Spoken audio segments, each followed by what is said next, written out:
So there's obviously a lot of really interesting things going on. So what does the future of the project look like? What sort of things are you hoping to do and achieve, and where are you hoping to end up in the next few years? Well, we'd like to get to a point where we've got a source of local provenance seed for ecological restoration within Cornwall. That's, it's proactive, not a reactive situation.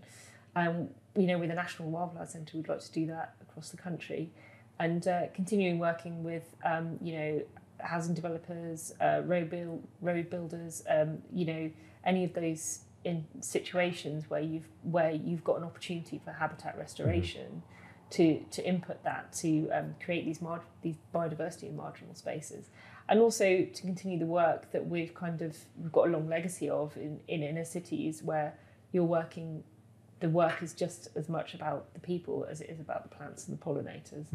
So that's really what we're looking at in the next few years, and it's exciting. And we're going to get there. Yeah, no, definitely. Yeah, no, well, it's so important, and I think everyone's realizing just how much there is to do, and how many challenges there are, and how many opportunities there are. To sort of start tackling some of these challenges and try and restore nature. It's not just about as we've said many times now, carbon. It's about how do we restore nature?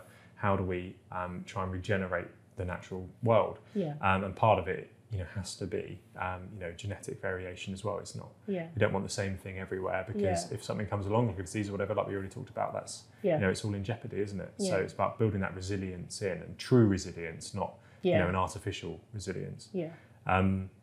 So you've got so much going on. So how about people getting involved? Is it possible for people to get involved? Yes, definitely. So, if people want to get in contact, to get involved with our work, or for us to get involved with their work, our contact address is NWC, so NWC for National Wildflower Centre, at edenproject.com.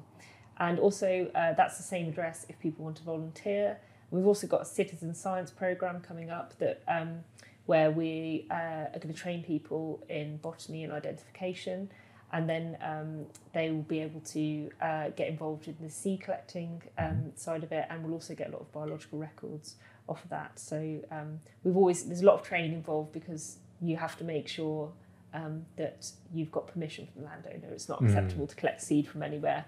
I haven't mentioned that up to this point, but we do. It's all done with permission and agreements.